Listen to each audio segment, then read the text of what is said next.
bottom line.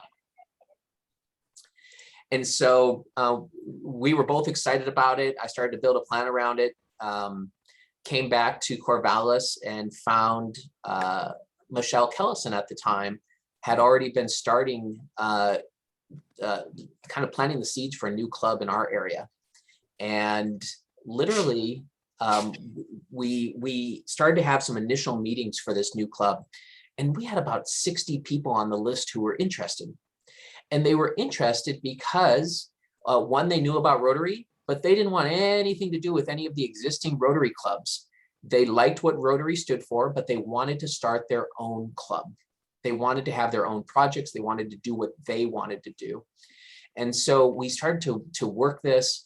And to this day, I remember we had a club planning meeting, and it felt like we were maybe one meeting away from starting this new club. And we were at this restaurant called Four Spirits. We had 2 meetings that day. One of them had about 25 people who showed up. The next one had about 15 people who showed up. And literally from 3 o'clock that day until 8 o'clock that day is when the country started to shut down because of COVID.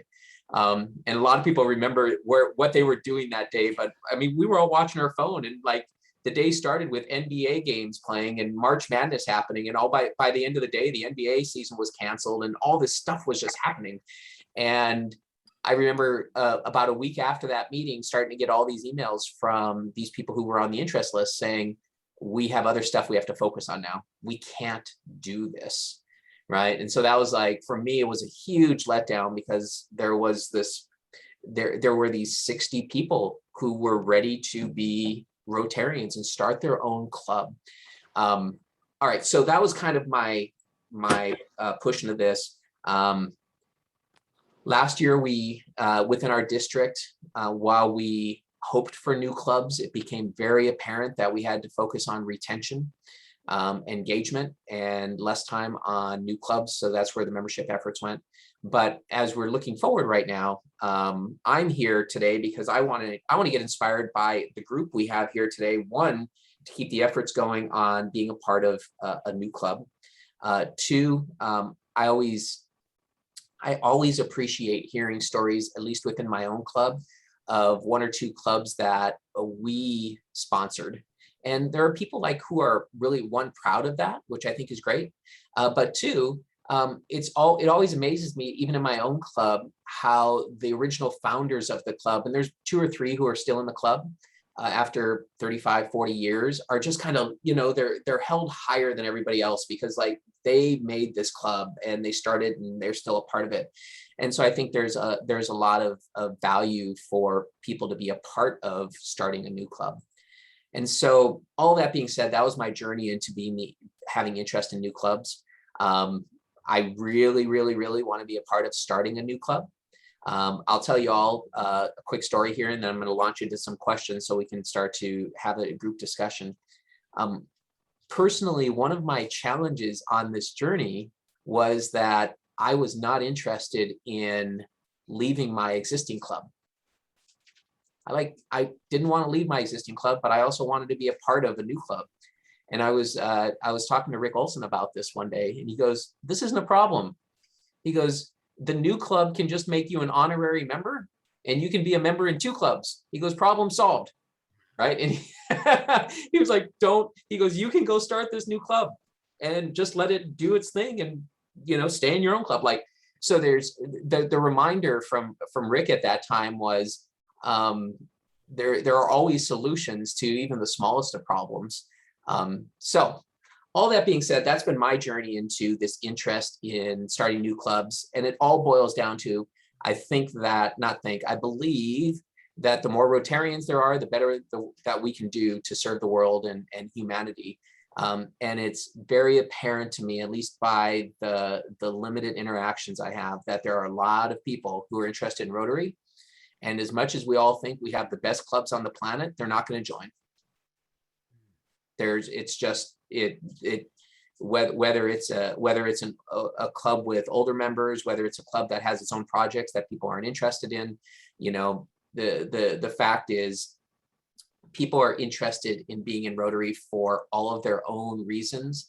And they have to find, they will, let me say it differently. They're interested in being in clubs for all their own reasons. If Rotary can serve that, that's great. And if we can help them build clubs to serve that, that's even better, just because we, there's so much power in what we can do.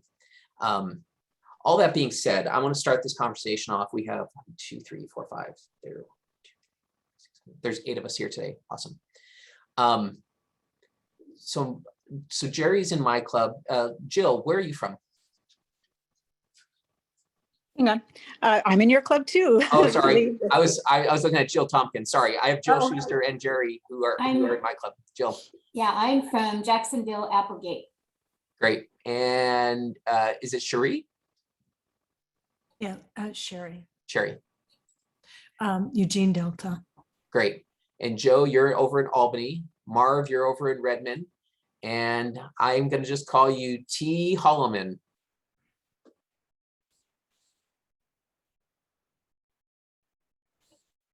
You're on mute. Sorry. There you go. I'm from the Roseburg group, and my name's Tanya. Okay. Hey, Tanya. Thanks for joining us today. Hi. So if I'm going to kind of pick on Joe here to start, but we're going to let this go around. If I came to you and said, there's plenty of opportunity to start a new Rotary Club in your area, Joe, what do you think about that? Like, if that's what I came to you and said, what would be your reaction to that? Are you talking to me or Joe? I first threw it at Joe, but whoever, Jill, go ahead. Same question. Oh, well, I don't think Jacksonville would be the perfect place to start a second club. However, right before COVID, we were kind of running the same thoughts that you were, Lee, and reaching out to Rouge, which is a very small community out in the Applegate. Halfway, well, closer to Jacksonville, but I would say halfway between Grants Pass and Midford. So reached out to the gentleman. He actually has a little core group out there that does public works, and they do Cantrell Buckley Park cleanup and support Rouge School. There is a small elementary school out there whose principal was actually a member of our club up until COVID. So there was an opportunity out there. And then, like you said, everything shut down and it went nowhere. But the idea is not dead, but I don't know. And this is where I don't have a lot of expertise in forming new clubs, but we were talking more about a satellite club than a new club, because the population is very small and we meet at 7 in the morning, and there's a pretty good hill between Rouge and Jacksonville. So in the inclement weather, it's difficult for either us to go to them or them to come to us.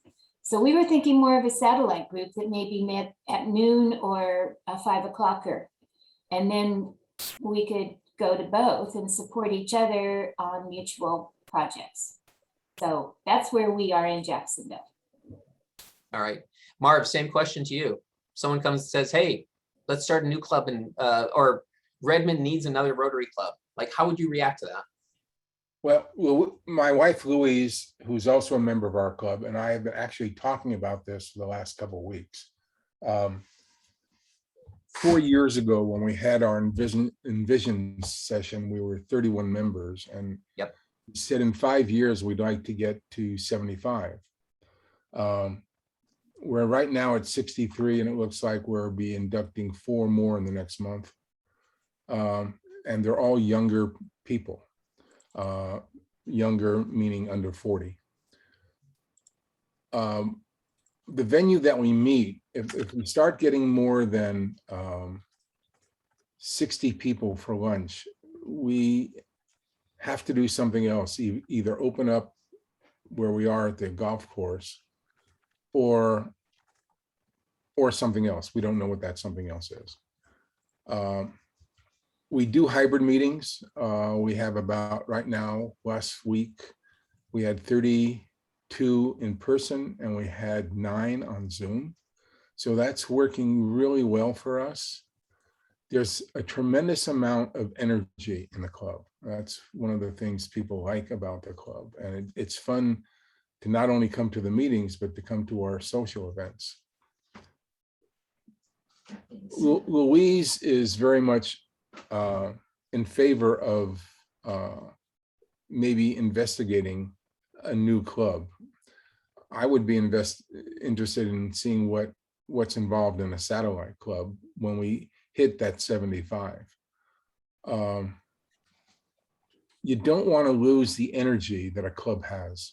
It's so hard to get, and it's even harder to keep, but we've been fortunate to do that. We have Sisters Club, which is 25 minutes from us. We have Madras, that's 30 minutes from us. We have Primeville, that's 25 minutes from us, clubs.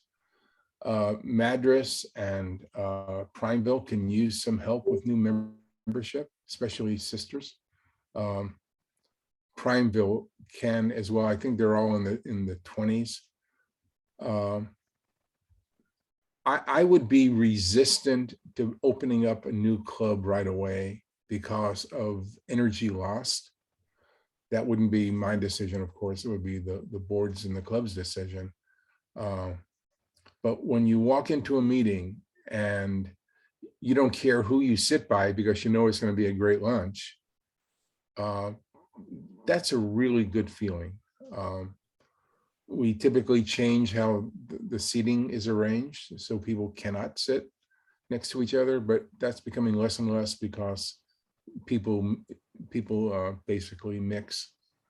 I would have to think, as a board member, I would have to think long and hard about splitting our club up and losing some of the things that we have. Although we have a very vivacious president right now, and our president elect, who Jerry knows pretty well, is his brother Joe. Mm-hmm. And maybe it's something that we start talking about when our levels start to approach the 75 mark. But up until then, I wouldn't want to change anything. I'm gonna jump down one more to, it's Tanya, right? Yeah. And actually, we're having a meeting today at noon about merging some of our clubs together, our satellite clubs. Why is that? I think size-wise, the size has declined. Of the satellites of your club, can you tell me a little bit about that? Well, I can speak a little to it, but I'm relatively new to Rotary. Sure. So I think with in-person who are coming, the numbers have gone down. And then if you take what we have in the satellite, it's probably enough to make a good sized group. Yeah. No, and I appreciate hearing that. And the reason I asked about that is we can have our different opinions on the type of clubs. I appreciate that Rotary has satellite clubs available. One of the at least the things I've read and spent more time learning about is that satellites can work. Like, that's great, right? But unfortunately, they do at times fall into this category of becoming pretty small and then becoming like they lose their energy, which is, you know, one of the nice pieces of a club that stands on its own is that it has its own board, it has its own bylaws, it has all these own pieces, and so like I am more of a fan of traditional clubs. But I think, you know, let's go to Christine. I think you've actually had some success with a satellite or two down in Eugene, haven't you?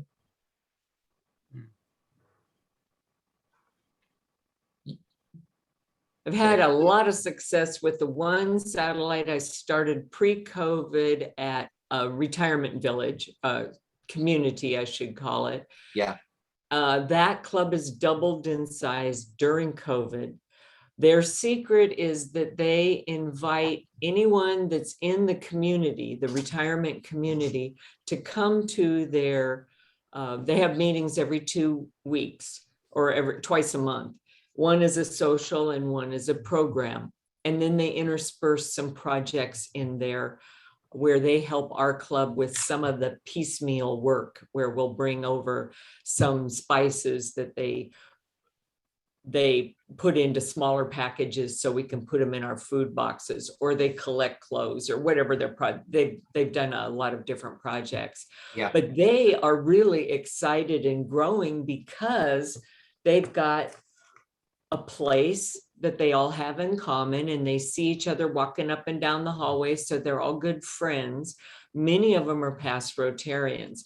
So that one, I've talked to Joe, somebody up in your area, about starting a satellite in a retirement community up there, and I forget the name of it, but a ton of potential, you guys. That is so easy. It's such a no-brainer.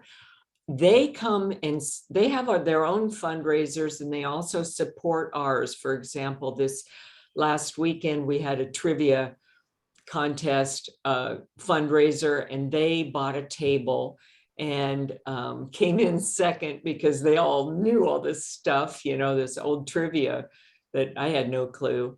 And they donate a lot of money. So, time, money, interest in Rotary, that, but we work really hard. Their chair of their satellite is on our board. So there's a lot of crossover. When COVID gets over, we will have more cooperative meetings and socials and things out there. The other satellite that I was working on pre-COVID that fell apart because of COVID was more of I didn't want to call it a young professionals, but that's sort of the group that I had that were all ready to go into that. And they joined our Rotary club, our Southtown club, and then 4 out of 5 of them left because of all the COVID different reasons, pregnancy, lost their job, you name it. But right now, our club has almost 50% working people. And many of them are young, but some of them are old people like me that just started working again in my consulting. And the working people don't make very many of our meetings. They're not very engaged. And I think there is an opportunity there for a satellite that could be similar to the Springs, our senior one, but different, where they have meetings. They join in a lot with our group. We have a lot of co-op meetings. And so I'm looking at having a working professionals satellite group that's a satellite of Southtown. They can work on our projects or have their own. Networking will be featured. Our club tends to call everything social events.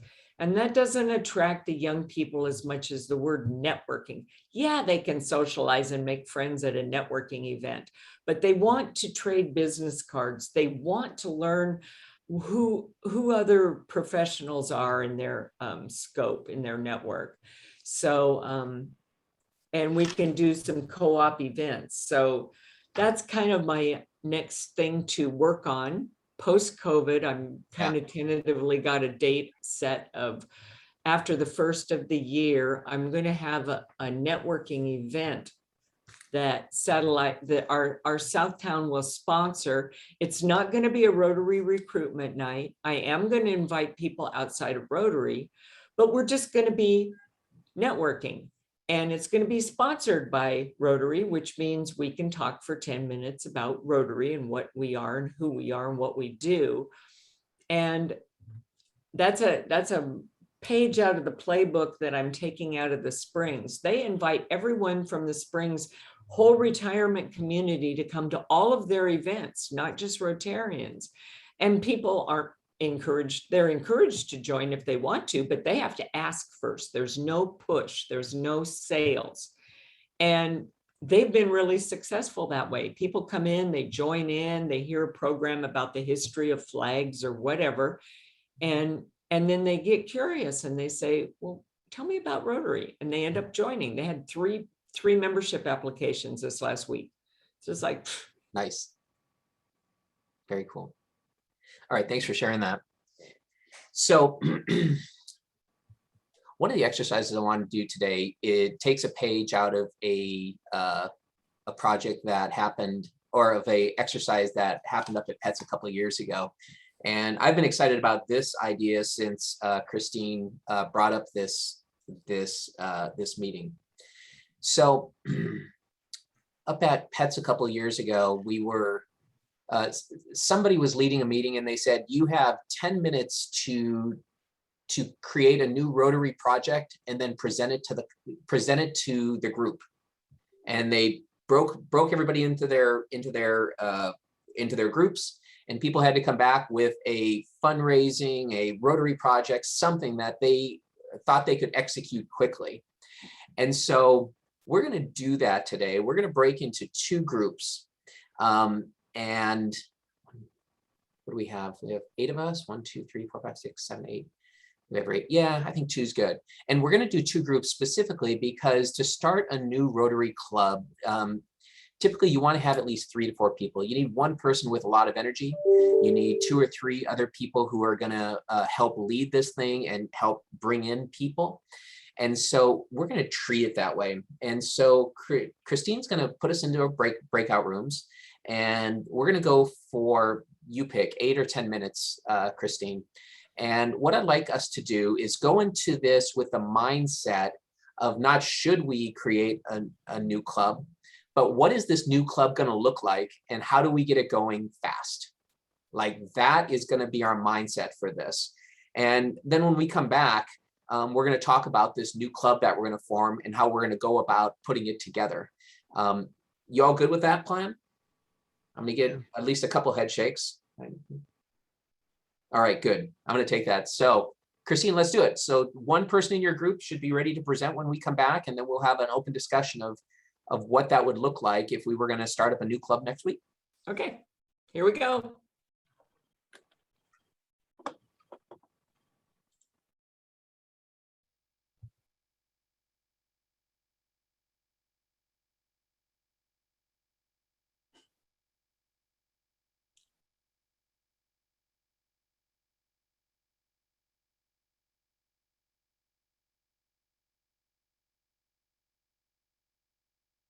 Hmm.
Were you over in the other room, Christine? Yes. Awesome.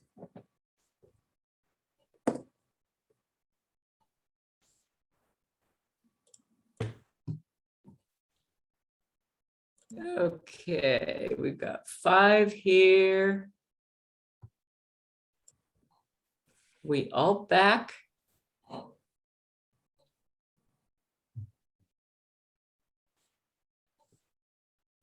Marv and Jerry coming back. Yeah. I Okay. think we lost Tanya, so. All righty. No, Tanya's here. No, we didn't. Oh, there she is. There she is. Okay, Lee, back to you. All right. So I'll take the lead for our group. The challenge was, if we had to start a club next week, how would we do it? What would we do? And what we determined was we first had to narrow down who we thought would give us the best chance of forming a new club would be. And you want it to be whoever's taken the lead on this. You want to be able to narrow that demographic down to who you want to associate also with. So in our case, we decided we were going to go out and invite as many business members and merchants from our community as possible to this new meeting, with the belief that for some reason, the meeting times of existing Rotary clubs or the passions of those Rotary clubs didn't work for these current business people, with the belief that they have service on their heart, but also because they're business people, maybe they have an entrepreneurial spirit and they want to be a part of something new. They want to be a part of building a new club. And so there might be some interest there. We would schedule a meet and greet sort of activity around this. You might be at a restaurant, might be at a hall, somewhere like that. And provide the opportunity to let everybody talk about, whether it's in a survey form or small groups, what their passions are. Like, why are they here? What are their interests? And spend less time talking about Rotary at that point, spending more time talking about what a group of people could come together and do. Capture those passions. Along this journey, talk about Rotary and the power of Rotary and what Rotary can do. And then try to end this meeting not on starting a new club, but on picking a service project that this group could go and capture and start doing now, where the result of their service project will probably be a new Rotary club instead of a Rotary club creating a service project. And I like a term that Joe said. He said, put momentum in front of management in this case, to try to get these people engaging, building relationships, chasing a passion. And the starting the club part will just be secondary, because one of the challenges in this whole process is nobody wants to take responsibility for creating bylaws and finding meeting times. And like, there's all this management stuff that becomes a hindrance in starting a new club. So let's start with the fun. Let's start with the service and make the club part secondary. That's what we got to quickly. If we wanted to start a club next week, what would we do? And we thought we could do that. That's great. What you said, or what you were saying that Joe said, reminds me of the old adage of ready, fire, aim. Get to the good part, and then, figure out the management part later. I think that's an awesome idea. Let's see, in our group, we had Jerry and Marv and myself. And I started talking more about the Path of Least Resistance, the satellite club that I'm sort of rolling on. And it wasn't a new idea as much as one that I'm trying to rekindle from pre-COVID. So I have a pretty good feeling that it could work and how it could work. Marv then cautioned needing to think things through, which is true. We have to have that big picture in mind. How's this going to look? How's it going to work? We got off on a bit of a tangent talking about some things that we could do better within our clubs that made me think. The thing we were talking about was we should follow up on our scholarship recipients better. And I was saying that our satellite club does an awesome job with that. They send Valentine's cards and birthday gifts and have their scholarship recipient come in and talk to them. And there's a very personal relationship there that's really, really cool. Our club, however, we know we need to improve in that. But some of the satellite clubs that have started across the nation, probably world, are affinity clubs. And why couldn't somebody have an affinity club for some piece of what you'd like your club to focus on? If you've got a lot of people that really want to focus on satellite recipients, might be a good idea for a satellite club. So it doesn't have to just be an age demographic or a working demographic or any other kind of demographic. It could be affinity. It's like what jacks you up, what excites you. And that might be, I know that when we had a visit from the Friendship Exchange from Philadelphia, they had an affinity satellite they all worked at a hospital, the biggest hospital in the area. And they had another one that all worked at the school district. Well, they were already in a place where they could meet easily. And they also, the school district, for example, had youth as their focus, and the hospital had health as their focus. So, I mean, it goes back to my path of least resistance. There are ways out there that we just have to wake up and look for them. You know, the opportunities are in the wind, if I can use my hang gliding metaphor, and we just have to find those thermals and core them and soar. The thing that Jerry said that really resonated too was we need to engage our current members and help get the word out, because, you know, to start a club really fast, we need more than just one idea. We need to rekindle our own excitement about Rotary. And there's a lot to be excited about, but there's a lot of it that we've heard so many times that we lose our enthusiasm. So, you know, how do we fire ourselves back up is kind of what I took home from that. And anybody else, I'm going to ask you, Lee, to wrap this up about 56 minutes past the hour so I can run that poll so we can engage some of our people to come to next month's forum. Sounds good. Marv has a comment, and then I will finish with a little something that I picked up out of it. As you were talking, I thought of something that was very important. When you have, and Lee, you mentioned 3 or 4 key people, I think those people have to be trained on what to bring to the new club. There has to be expertise as far as maybe the history of Rotary, or how do you engage Rotary members, and then maybe have a membership person on that committee. That takes training. So to jump into the pool real fast, I would want to be able to train those people so that they know how to invite and retain the people that are coming to the meeting to establish a club. And I think that's important, and that takes some time. Yeah, it takes some leadership for sure. You know, one of the things that I pulled out of today, and I haven't given this enough time and thought over the last couple of years, but it's definitely a space that I would. We all have members in our own clubs who seem disengaged for some reason. And it maybe, who knows, it could be something going on in their life. It could just be that they're not interested in what our club does anymore. And we hear about that all the time where, you know, and again, we'll go back to what Rick used to talk about, people's passions just aren't being met inside that club.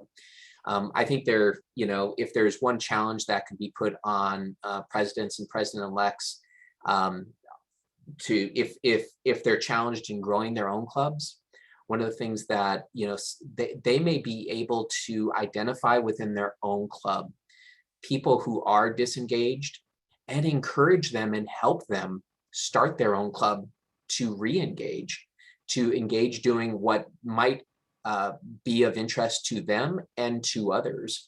And like that goes that partially to Marv's point also, that, you know, if you can find members who may be educated in Rotary, they understand it, and they're just not connected to your own club. You know, people move around the clubs all the time. You know, Jerry's a great example. He started in one club, he found a different club, and his love for Rotary grew 10 times in the different club. It wasn't that there was anything wrong with the first club. It's just he needed something different, new, whatever that was. And I think that's great, right? As long as we don't lose Rotarians and we can help people fill those passions. So I think I'm pulling out of this today, another thing I need to spend some time thinking about is that, you know, at one point I focused on how can assistant governors help create new clubs. But the fact is, it may come down right to these, the presidents or president-elects being able to recognize who in their club is at risk of losing, dropping, falling, just not having their needs met. And these may be great people who could be completely inspired for the next few years growing these new clubs. Anyways, that was something I pulled out of it. Jerry, we've got 1 extra minute. Do you have anything more to add today that you think would be helpful? We can't hear you. I just want to endorse that idea. As I go around the district and talk to club presidents and see what they're doing, the smaller clubs tend to be really, I think Christine hit it, you know, affinity clubs, they're cause-based, they have one focus, but the larger clubs have multiple members where they can bring their multiple passions to the club. So there's many tentacles out there which will attract other members. So the more diverse a club is, I think the more opportunities for growth there is. And you know, perhaps if, you know, my example, I moved clubs because the culture didn't fit anymore, and the time of day and the week didn't fit mainly.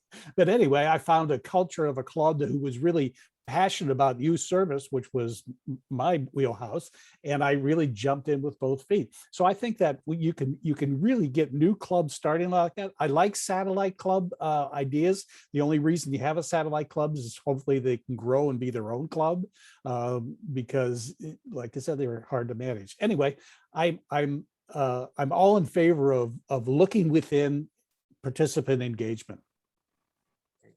Thank you. Tomorrow, when I send out the recording of this, I'm going to also send out the new club model matrix, which talks about different kinds of models. We keep focusing on satellites, and that's a neat, but then there's affinity. I mean, you can mix and match these ideas. The idea is you find somebody's passion and you plug them into a group of people that feel the same way. So the other thing I want to say before I launch this poll, and please vote on it before you leave, and I've got to run right at 11, is if Lee can help you with new clubs, if I can help you with new clubs, satellites, call, email us, let us know, because we're here for you. And I'm sure Jerry and anybody else will trade. So here we go on the poll. Please vote.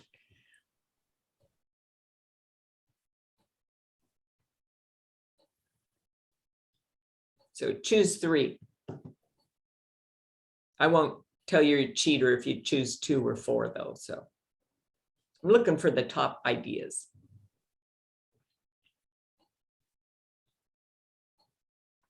Ooh, look at that.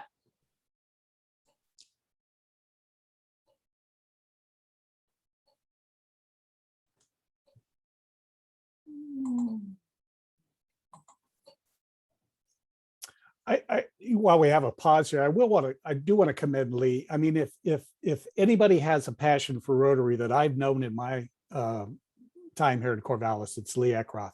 And the energy that he could put in and the ideas that rain from him, that shows you the struggle there is in terms of a pandemic limiting your options to get this new club started.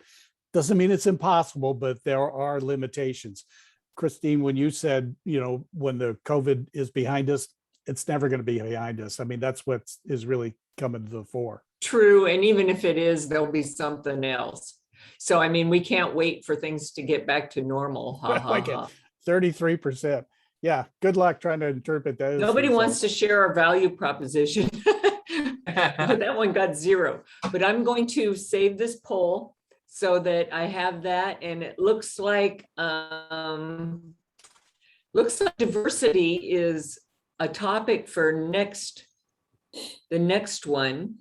Staying in touch with members, developing leaders, combating apathy, which is kind of the flip side of what you said, Jerry, about getting everybody re-excited and engaged. So those will be the next few sessions we have. And if you have any other ideas, let me know. If you want to personally research some information and help present the program, I would love that. Like Lee did today.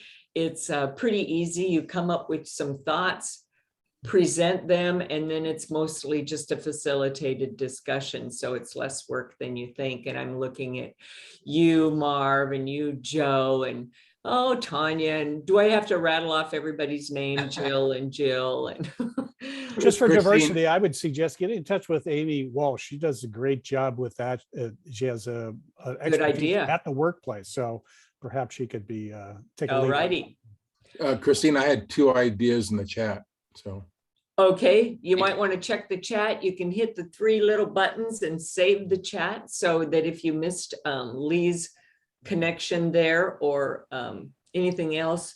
But like I said, I have a meeting out of town that I've got to rush off to. So I am going to save that chat. Thank you, Lee. Thanks, everyone. Thanks, Bye. Lee. See you Thanks, next time. Christine. Bye.